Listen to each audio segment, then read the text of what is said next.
This is a vegan prawn and I am so excited to give it a try.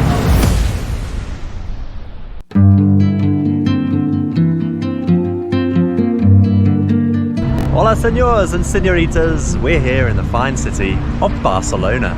We've been here for a few days now and we have loved everything that we have seen so far. From the incredible architecture and the really tall towers of the Sagrada Familia to the highest and cheapest seats in FC Barcelona's Camp Nou stadium.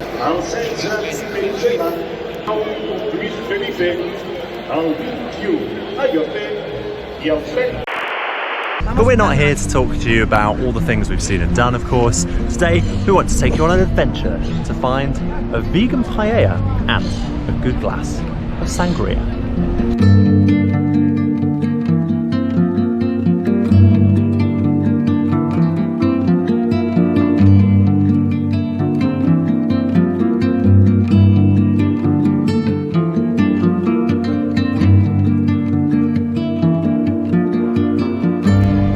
Way to the restaurant now, but we thought that along the way we'd pass through Citadella Park.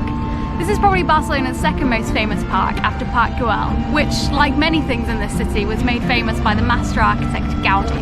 Yeah, so this one can be considered a little bit of a hidden gem, as tourists often miss it. Though if you're wanting to get away from the busy city life, it can be a good stop on your tour of the city, I guess. Yeah, we're about to head to the most famous part of this park, which is called Cascada Monumental, and there we're going to tell you a little bit more about the history of paella.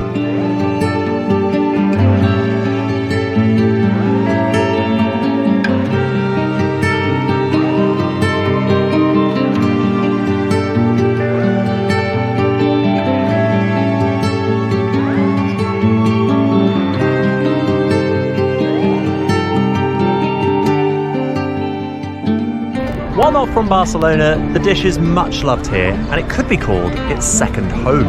Paella actually originates from Valencia, which is about a 3-hour drive down the east coast of Spain.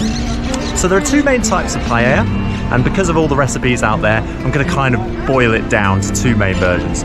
You've got your meat paella and your seafood paella.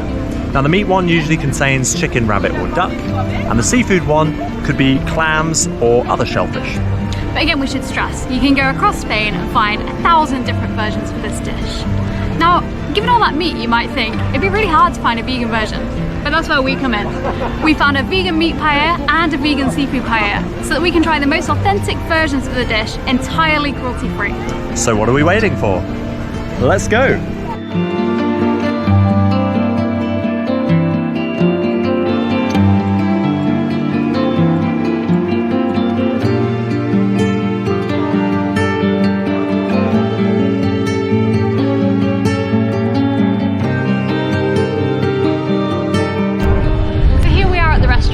This is Bubuta Sangria bar. They're fully vegan and they do tapas too. If you love your Spanish cuisine, this will be the place for you. You haven't forgotten we're getting sangria as well, right? Absolutely not. Would this dish really work without it? Food now, please. Let's go.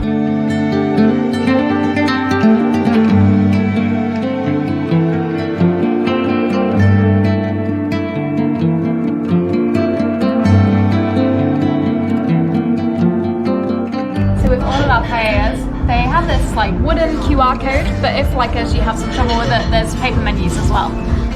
What would really impress us on the menu is they've got this massive range of sangrias. We were going to go for a traditional one, but then we spotted one that had rosé and limoncello in, which just sounded too exciting to miss, so that's the one we've gone for.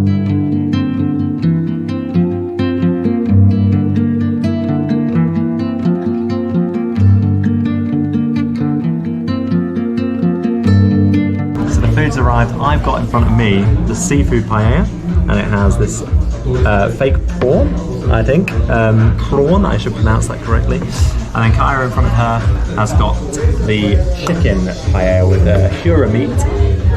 So I'm going to give this a go. First I'm going to squeeze a bit of lemon on, of course, traditional with your paella, get those citrus flavours, and I've just broken my bit of lemon, which I don't think is particularly useful. Good job I got backup lemon here for later. So, if I grab a bit of the prawn, hopefully it's not too hot, give it a go.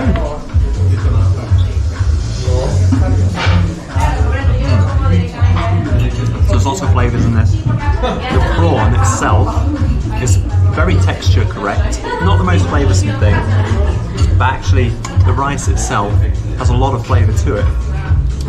Yeah, I'm looking forward to eating some more of this.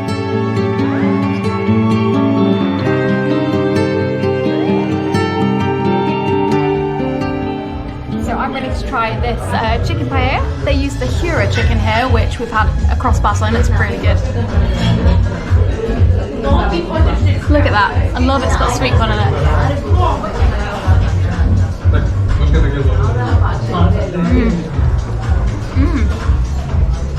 It's got so much flavour. Like the chicken is really tender, but wow.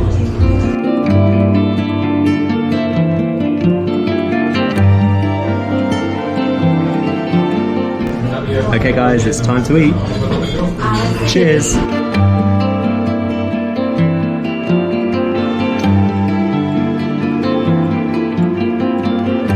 Okay, we're done at the restaurant now, we've finished eating our paella. We're just going to tell you a little bit about what we thought. First of all, the chicken one. I really love the Kyra chicken that they have in here in Spain. It's really nice, really tender, and it went really well with the paella flavours. Actually, this one also had vegetables in it. It had some artichokes, some carrots, some sweet corn. I love the kind of vibrancy of that. Yeah, I think most paellas have a lot of vegetables. Yeah. Yeah. I wasn't expecting these particular vegetables. I loved them. Well, the one I had was, well, the one that we kind of cheated a bit. We split it. Kyra had half the chicken one, I had half the seafood one, and then we swapped, so we got a bit of the best of both worlds. But I'll talk to you about the seafood one. The prawns themselves had a really good texture. I was really surprised with how authentically textured they were, but in terms of the flavour, they were kind of lacking. They didn't have too much taste.